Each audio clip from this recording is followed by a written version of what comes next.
Bienvenidos a otro sábado cultural que voy a dedicar a un tema que me costó un rato bastante largo determinar qué podría ser, porque he hecho ya muchos. Antes de estar en este portal hice muchas notas más o menos similares a esto en un medio de prensa, y no es fácil además encontrar temas que puedan ser del interés de todos y no solo del interés mío. Así es que estuve buscando y rebuscando y llegué a un tema que muchos de ustedes, estoy seguro, desconocen o solo conocen muy vagamente, y que tiene interés porque arroja luz sobre el cómo las condiciones culturales, políticas, psicológicas por las que está pasando una sociedad repercuten en su capacidad militar para defenderse de un ataque. De manera tal que creo que el ejemplo más ilustrativo que yo conozco de eso es la llamada Batalla de Francia, que se libró a partir del 10 de mayo de 1940 hasta aproximadamente un mes después, más o menos mediados de junio. Eso fue lo que duró la Batalla de Francia, que es, podríamos decir, la segunda batalla de la Segunda Guerra Mundial. La primera fue la invasión de Polonia por parte de las fuerzas alemanas. Derrotaron a Polonia más o menos también en ese plazo, un mes, en virtud de los tratados que tenían. Finalmente Francia e Inglaterra se deciden a declararle la guerra a Alemania, y a partir de ese momento viene un periodo de varios meses en que no pasa nada. Las fuerzas francesas se estacionan en sus posiciones, las fuerzas alemanas están en las suyas, y no pasa nada. Fue un periodo de varios meses que los franceses llamaron la drôle guerre, la guerra divertida, la guerra rara. Los ingleses la llamaban the funny war, la guerra de puro palabrería nada más. Pero estaban pasando cosas en ese periodo de inactividad. Los franceses afinando, y con los ingleses afinando su plan, su dispositivo, y los alemanes decidiendo realmente qué iban a hacer, y aprovechando además a la pasada de reparar y reacondicionar muchas de sus fuerzas mecanizadas que habían sufrido tropiezos en la campaña polaca, no tanto por la resistencia polaca, que fue muy valiente pero muy escasa de medio, sino por fallas mecánicas propias. Los tanques de ese principio, de paréntesis, de la guerra, no eran lo que ustedes ven en las películas, eran unos tanques con un cañón muy pequeño, si no me equivoco, de 30 milímetros solamente, o sea, un cañón que disparaba explosivos de este diámetro, nada.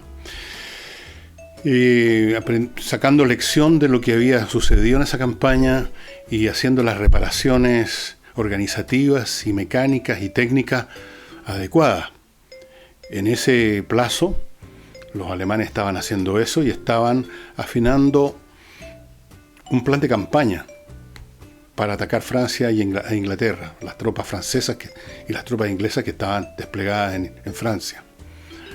Hubo varios esquemas que se desarrollaron en Alemania, una historia complicada que nos la vamos a entrar a contar aquí, cómo un plan era sucedido por otro y luego se volvía el primero. No tenían claro los alemanes, el alto mando alemán, qué hacer. Tenían bastante miedo de enfrentar a un ejército grande, poderoso, que los había derrotado en la guerra del 14. Habían vacilaciones políticas de muchos altos mandos del ejército alemán. Había mucho ruido, no había una unidad ni una claridad de criterio, pero de una forma o de otra, finalmente se decidieron por el plan que fue básicamente creado por el general von Manstein, pero que luego, como Hitler lo aceptó, le gustó ese plan, terminó por darse la autoría total del plan. Ya vamos a conversar de ese plan.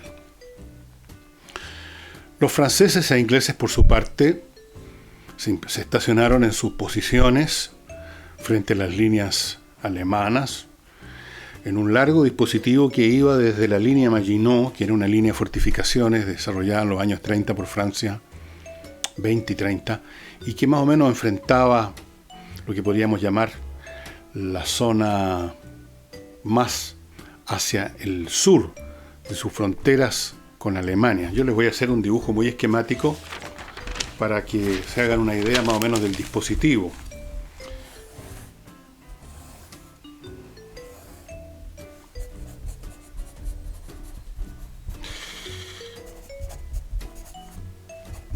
Me van a perdonar lo penca del dibujo, ¿no? Digamos que básicamente esta es Alemania, aquí está Francia, que tiene fronteras con Alemania, aquí está Bélgica, aquí está Suiza. La línea de Maginot estaba en este sector, aquí. Para acá venía otra masa del ejército aliado que tenían como objetivo eventualmente marchar hacia Bélgica y combatir a los alemanes en este sector. ¿Y qué pasaba aquí? Esa es la gran pregunta. En la terminología militar, la unión entre una línea rígida, por ejemplo, de fortificaciones, atrincheramiento, y una masa móvil como esta, esto es la bisagra, porque esto se va a mover así. Y esto va a quedar quieto. Esta zona de la bisagra estaba frente a las grandes extensiones de bosque de las Ardenas, que los aliados consideraban que era imposible que hubiera ahí mucha acción. Esos bosques impedirían un despliegue rápido y masivo de tropas, concepto que no tenía mucha base con la realidad, como lo probaría la realidad, y no tenía mucha base histórica porque en las Ardenas habían habido actividades militares durante siglos en las interminables guerras de este sector. Entonces, mientras los alemanes reparaban sus fuerzas mecanizadas, repensaban sus tácticas, reentrenaban a sus tropas y se decidían por el plan que les voy a contar, los franceses e ingleses se estacionaron en las posiciones de partida de esta parte de acá, la masa móvil, y esta parte de acá, la línea Maginot, que la consideraban imbatible, y acá, en la bisagra. En la bisagra, puesto que enfrentaban ese bosque del cual no esperaban mucha acción, los franceses apostaron sus fuerzas más débiles. Apostaron tropas muy bisoñas o tropas muy veteranas. Y ya ustedes se imaginarán, aunque no hayan leído nada sobre esta batalla de Francia, que el plan alemán, que finalmente se puso en efecto el plan amarillo o acción amarilla, Fallgelb se dice en alemán, era atacar con una masa poderosa, blindada, precisamente este punto de la bisagra, la charnela, también se le llama así, del dispositivo aliado. Los aliados tenían otros planes. Los aliados pensaban, aquí los sujetamos con la línea de Maginot, por aquí no va a pasar nada, por las Ardenas, y nosotros apenas comience la guerra, cuando comiencen las acciones, nos vamos a mover y vamos a combatir a los alemanes en Bélgica, en las grandes llanuras de Bélgica. Ahí los vamos a combatir, no los vamos a permitir que vengan a traernos la guerra al territorio francés. Lo vamos a combatir aquí. Y además, al hacer este movimiento, nos vamos a enlazar con las tropas belgas y con Holanda, que también iban a ser, digamos, aliados de facto. Los belgas combatieron a los alemanes, como lo habían hecho en la Primera Guerra Mundial, y por lo tanto se iban a lograr varios objetivos. Se iba a combatir a los alemanes en un espacio bueno para el despliegue de grandes masas, un terreno plano, grandes llanuras.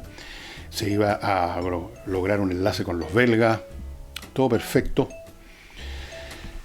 Pero las cosas no ocurrieron así. El ataque alemán vino el 10 de mayo con su máxima fuerza acá en la bisagra.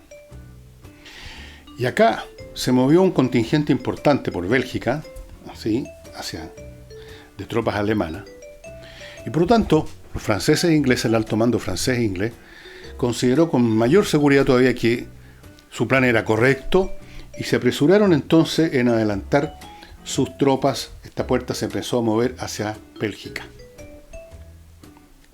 ¿Qué significa esto? Piensen ustedes lo siguiente, el punto estratégico. Este es Francia, pongamos que Francia es de aquí para abajo. Y estas tropas que están aquí se empiezan a mover así, y por lo tanto, la distancia de esas tropas del territorio francés es cada vez más grande y dejan un hueco inmenso acá. Y eso fue exactamente lo que ocurrió. Cuando empezó el ataque de los alemanes por acá, por la Charnela, el alto mando francés no tuvo claridad de lo que estaba pasando. No le dio el peso suficiente. No consideró que el principal esfuerzo, como dicen los militares, el principal ataque alemán iba a venir por este punto. Allí donde tenían los franceses sus tropas más débiles, veteranos, cansados, gastados, jóvenes que primera vez en su vida que estaban en una primera línea. Entonces lo que ocurrió fue que en muy pocos días, la línea francesa aquí, las distintas unidades militares, para qué les voy a dar los nombres y los detalles, no vale la pena, fueron rotas y las tropas alemanas empezaron a penetrar por detrás de las líneas francesas. Estoy simplificando, hubo algunas situaciones más complicadas, pero básicamente se rompe la línea. Los franceses y los ingleses no tienen claro qué está pasando. Mandan a sus fuerzas aéreas a tratar de bombardear y destruir los puentes que habían construido los alemanes para pasar un río, el Meuse, que está justamente por aquí. No lo lograron. Esta entrada comenzó a hacerse más sólida porque llegaban desde las Ardenas. Se dice que había por los estrechos caminos de las Ardenas, pero que podía pasarse. Habían, por así decirlo, congestiones de tránsito que duraban cientos de kilómetros. Si los franceses y los ingleses hubieran tenido una percepción más clara de lo que estaba ocurriendo y hubieran podido bombardear esas columnas, se habría acabado el ataque alemán y se habría acabado la guerra. Pero no fue así. Fueron llegando como una gran yugular, fue alimentando más y más esta zona de ruptura, y eventualmente, como ustedes ya lo imaginarán, estas tropas alemanas, en vez de venirse hacia París, dan un giro hacia su derecha y se dirigen hacia la costa, o sea, así hacia las espaldas del dispositivo móvil anglo-francés que estaba acá. Todo este espacio lo fueron recorriendo de un modo que no se había visto nunca antes, porque aquí los alemanes perfeccionaron la táctica que ha sido universalmente conocida como la Blitzkrieg, la guerra relámpago.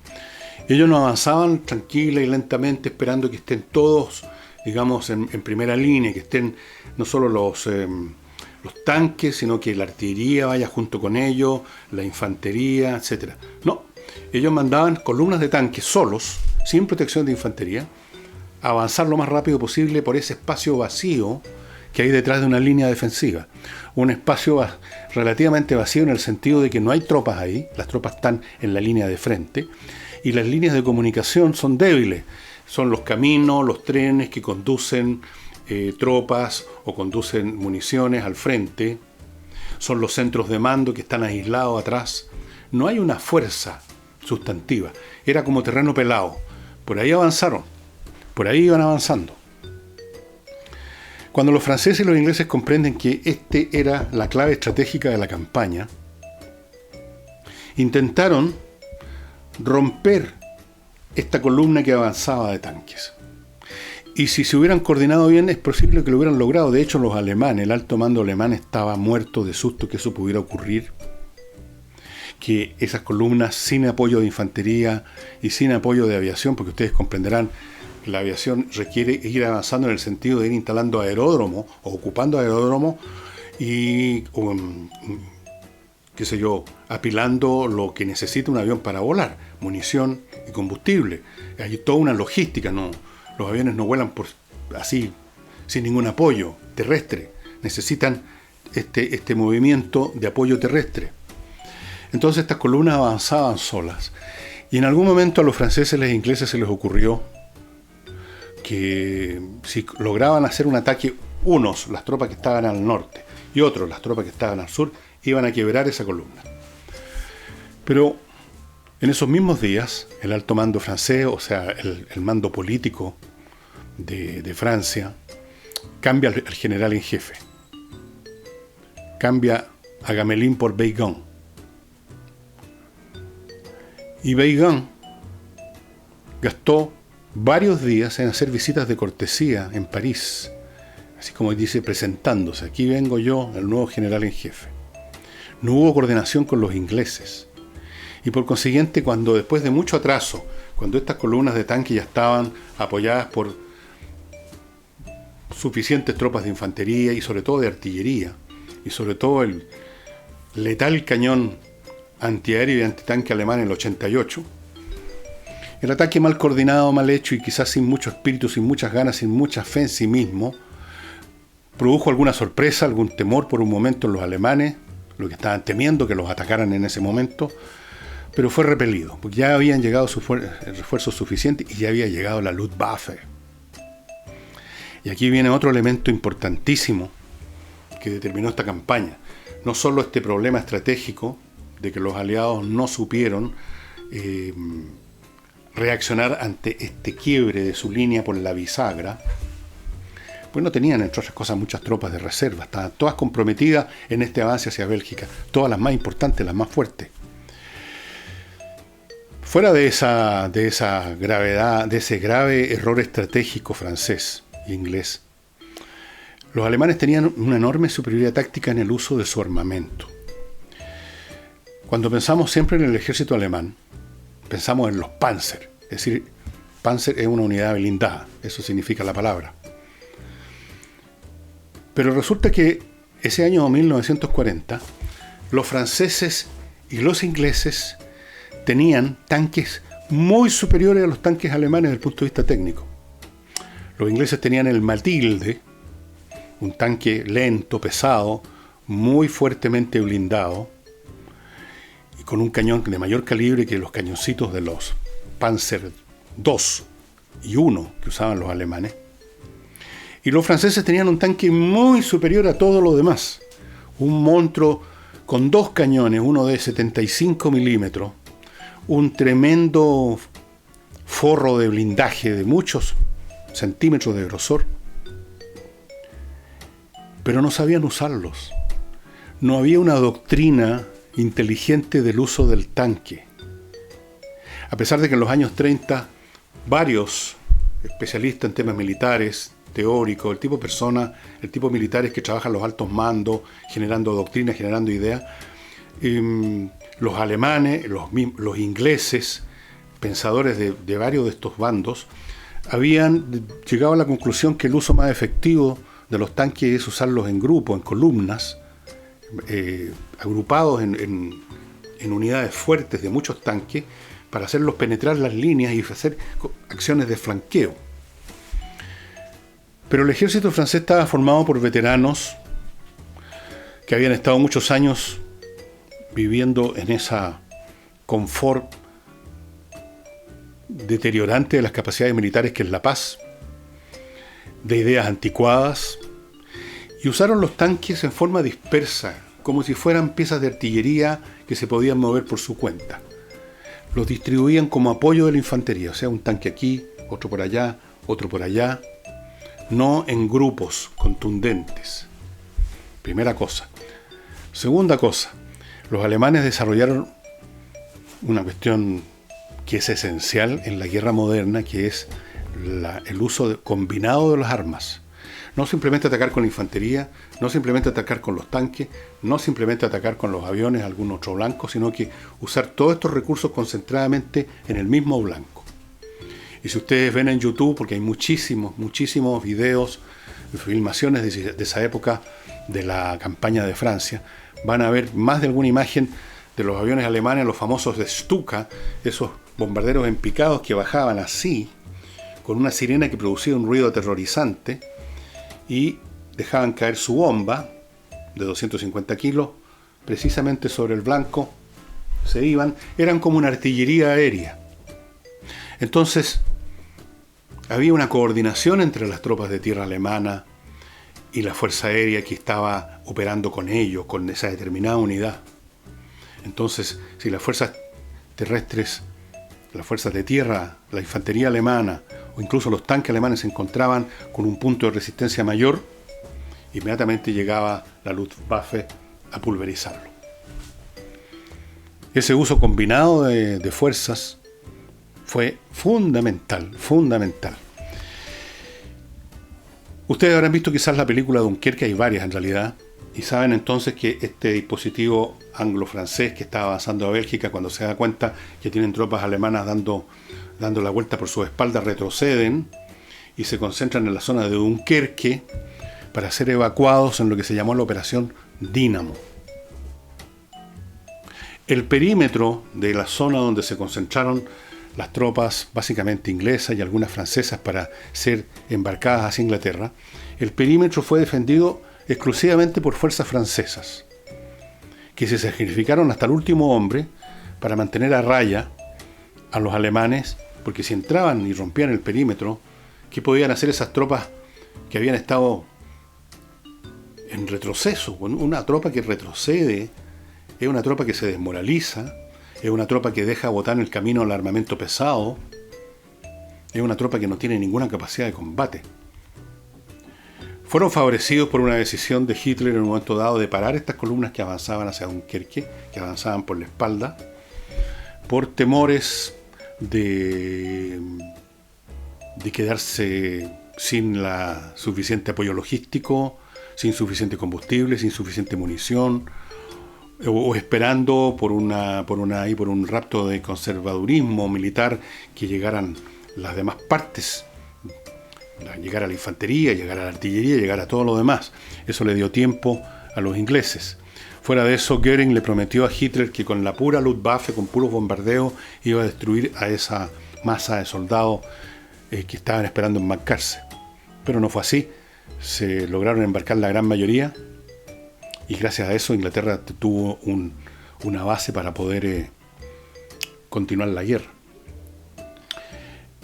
Antes de continuar con este programa, con esta historia que todavía le queda mucho por contar, quiero recordarles que este programa de los sábados lo apoya, entre otros, el Club Explora, que como saben es este club formado por dos enólogas chilenas, muy connotadas, que le ofrecen lo siguiente.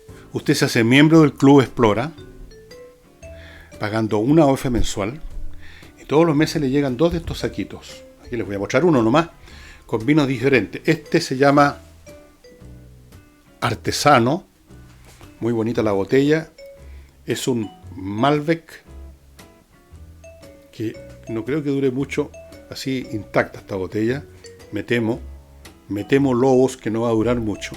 2 botellas. La otra botella puede ser un vino blanco o un vino tinto distinto, y usted, si se da el gusto, todos los meses de probar un vino diferente, con la garantía, con la seguridad que es un vino de calidad, que no es cualquier cosa.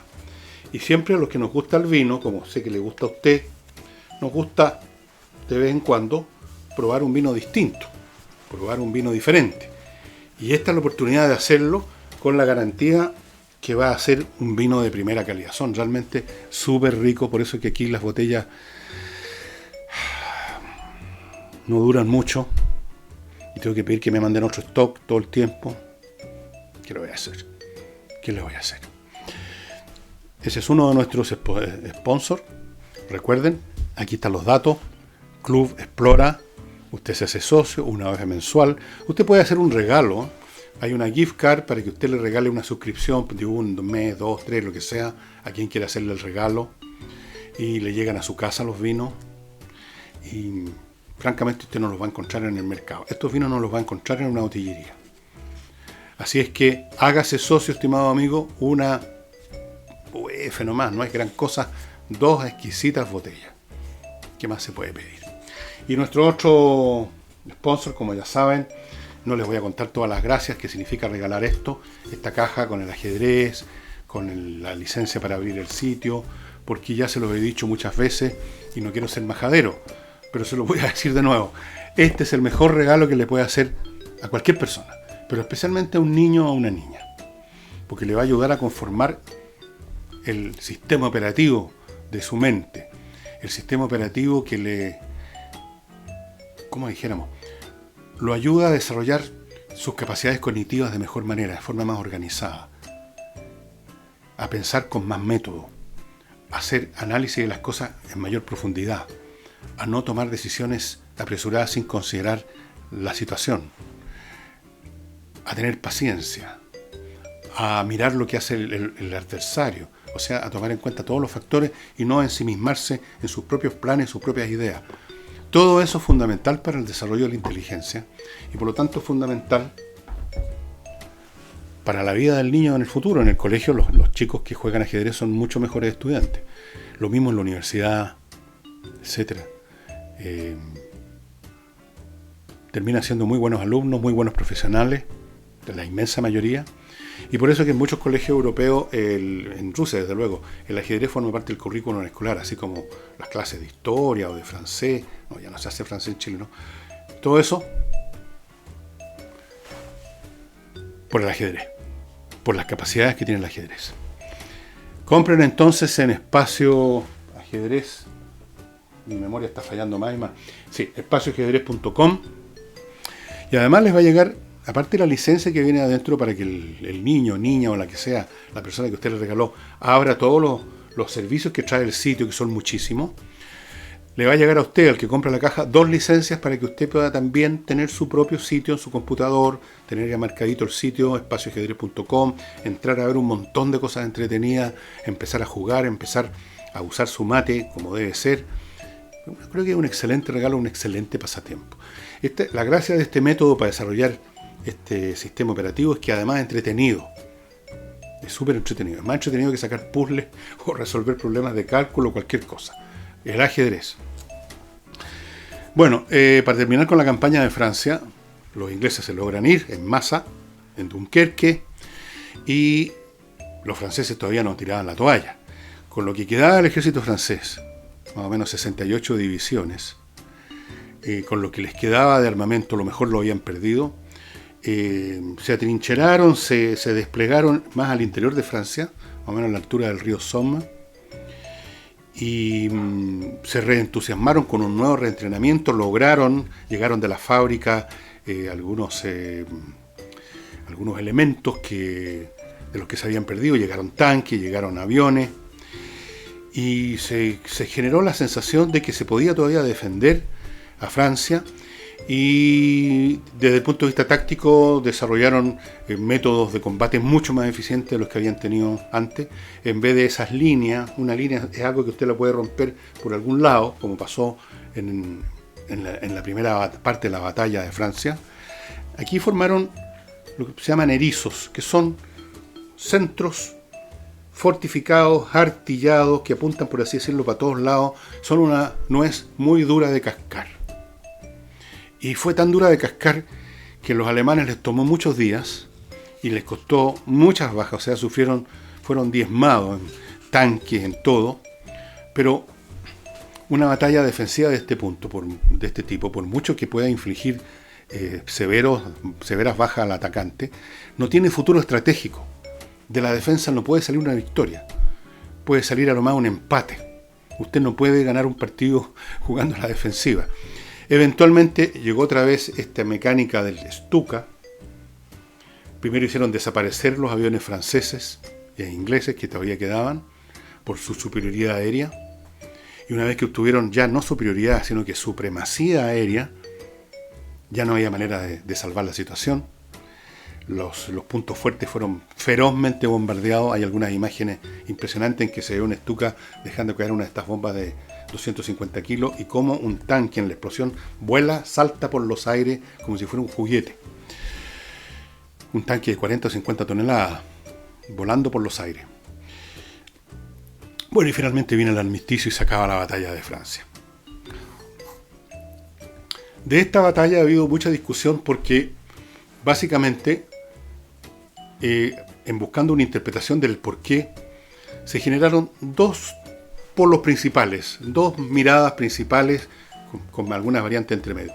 Una, la que se concentra en las operaciones militares propiamente tales y dicen los franceses perdieron esta batalla por el mal despliegue estratégico, por las tácticas anticuadas, esto por ejemplo de desperdigar los tanques, porque a propósito de escopeta, como decía un general creo, o un no sé quién, decía, los generales siempre sacan lecciones y se preparan para la guerra anterior. Es decir, los teóricos, los que generaron la doctrina militar francesa después de la Primera Guerra Mundial, estudiaron la Primera Guerra Mundial y vieron cómo podrían combatir mejor otra Primera Guerra Mundial. Una guerra mundial donde no tenía tanta preponderancia la fuerza mecanizada, donde no tenía tanta preponderancia la fuerza aérea, la movilización rápida, nada de todo eso. Se prepararon como para librar de nuevo la Primera Guerra Mundial y cometieron errores estratégicos y tácticos. Esto no tiene nada que ver entonces con la tesis simplista de algunas personas, especialmente bastantes ingleses tienen esa mirada de que simplemente los franceses fueron cobardes, que salieron arrancando, que es un tema de valor militar. No, no es un tema de valor militar.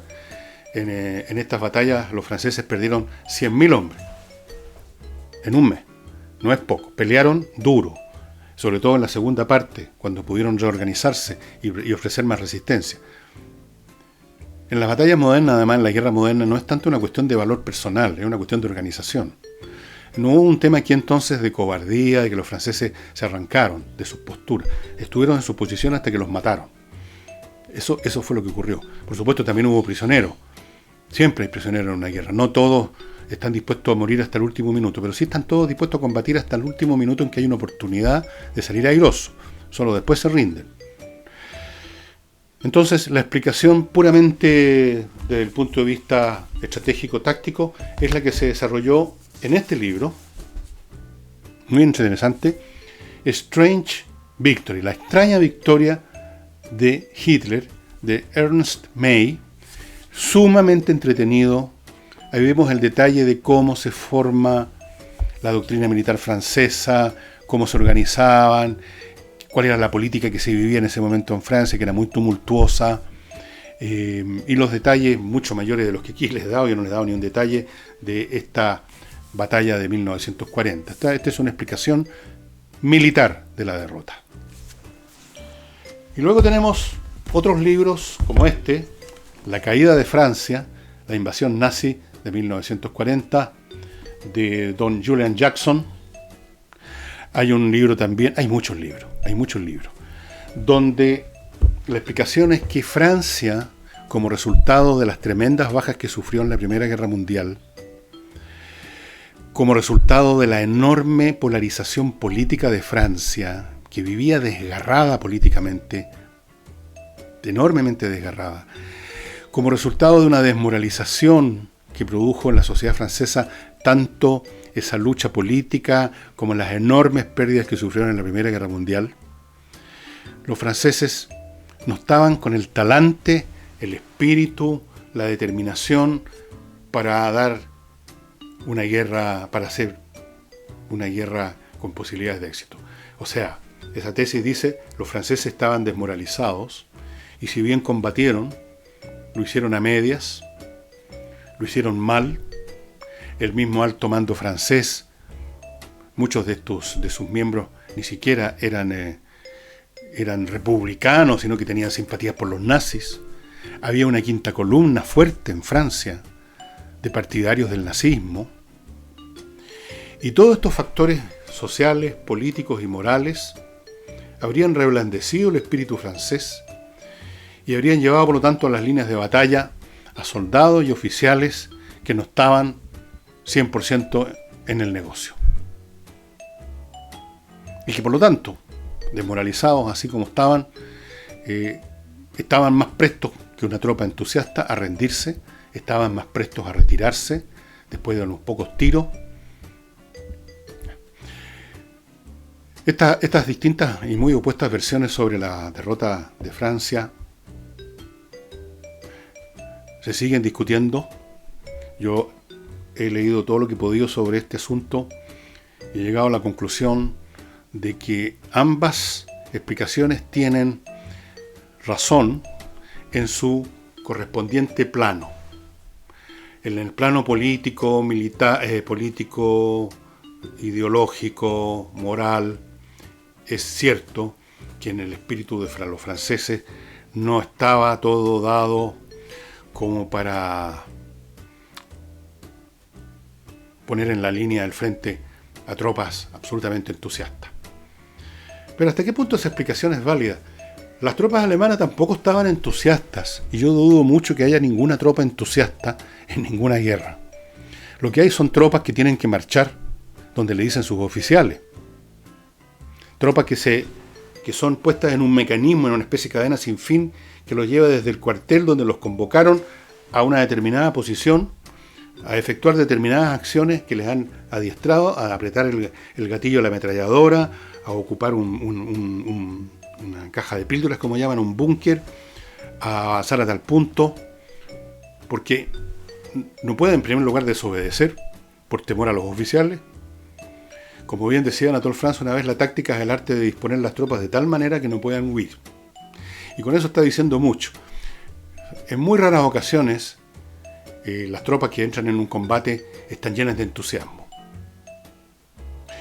Normalmente son batallas donde las partes están representando ideales políticos o religiosos muy potentes que motivan mucho a los guerreros. Por ejemplo, los guerreros del Islam, que conquistaron tan gran parte del mundo en tan poco tiempo, eran soldados entusiastas, dispuestos a luchar hasta el final, mientras se enfrentaban a soldados mercenarios, profesionales, que estaban dispuestos a hacer el mínimo absolutamente necesario, pero no más. Pero los alemanes tampoco eran una tropa especialmente interesada ni entusiasta.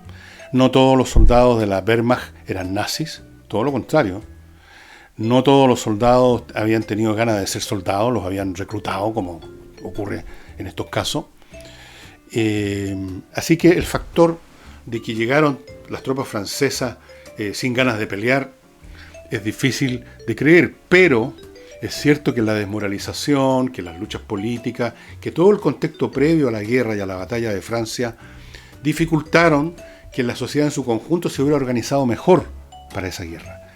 Tardíamente, alrededor del año 36, después que ya hacía rato que se estaba rearmando Alemania, Francia comenzó a acelerar la producción de armamentos. Tardíamente comenzaron a pensar en cuanto a los modos de hacer uso de ese armamento. Todos los elementos que hacen posible una batalla, la logística, el desarrollo de armamento, la cantidad de armamento, todas esas cosas sí que son influidas por la situación política que vive una nación. Una nación dividida está dividida entera, no solamente en los parlamentos y en la Casa de Gobierno, está dividida en las instituciones, está dividida incluso en la familia. En ese clima, evidentemente, que Francia no llegó bien preparada, ni moralmente ni materialmente. Lo moral es menos importante que lo material en este caso, porque como les digo, las batallas modernas no se ganan simplemente por una valentía personal de los soldados. La valentía o la cobardía es más bien una función de qué opciones tiene uno de salir victorioso. Si uno se enfrenta a una maquinaria militar imparable, uno tiende a perder la valentía y tiende a predominar el impulso a salir arrancando.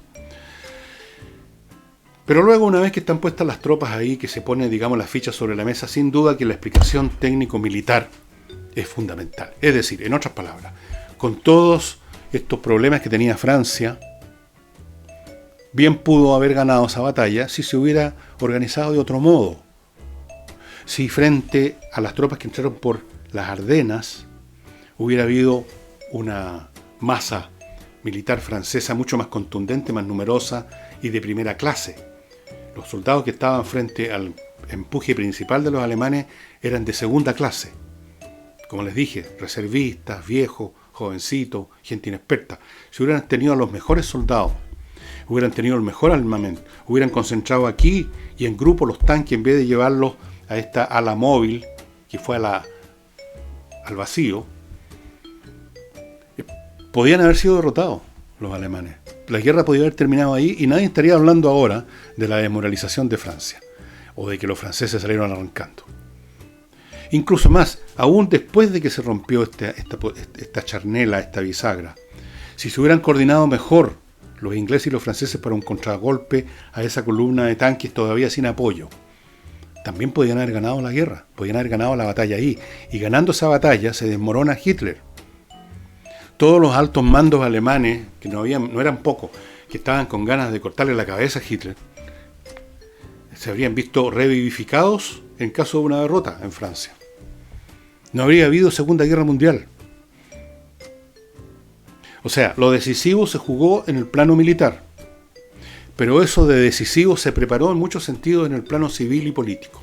Yo creo que las dos explicaciones, lejos de ser excluyentes, se complementan. De una manera compleja, como todos los asuntos humanos, las formas como un factor influye en otro y luego en otro, son imposibles de seguir, de rastrear. Pero en todo caso, esta campaña, esta batalla de Francia que duró un mes, es una estupenda ilustración de las relaciones que hay en una sociedad entre todos sus segmentos, todos sus niveles institucionales, y que determinan que en un momento dado, en la prueba máxima que puede pasar una sociedad, que es la guerra contra otra, sea la derrota y no la victoria el resultado. Espero haberlos entretenido. Recuerden estos libros, bueno, ustedes los encuentran en Amazon de seguro, The Fall of France, que me tengo que lo voy a releer de nuevo. Este lo releí hace poco de nuevo. Son muy detallados, son muy entretenidos cuando uno sigue los detalles de lo que hizo tal fulano, de los planes, de la inteligencia que llegaba, pero era mal procesada, todas las complejidades y a veces los accidentes de la vida que determinan cosas importantes, las van a encontrar en estos libros. Y eso sería todo por este sábado, estimados amigos. Les espero que tengan un buen fin de semana. Muchas gracias a las personas que se han mantenido férreamente conmigo en Patreon. Y recuerden los de Flow que estamos ya montando el dispositivo que les va a permitir a ustedes también acceder a los materiales que hacemos exclusivamente para las personas que nos apoyan. Tienen derecho, ¿no es cierto?, esas personas a recibir algo más. El libro está disponible, recuerden, en las librerías Antártica, en la Feria del Libro, mi libro Grandes Invitados, en la que leo, en otras librerías, está disponible en mi página. Está disponible en Amazon y en el sur, las que vivan cerca o vivan en Frutillar, recuerden que en la radio Frutillar debieran todavía quedar algunos ejemplares, pero no estoy seguro. Llamen primero de mi libro. Eso sería todo. Muchas gracias.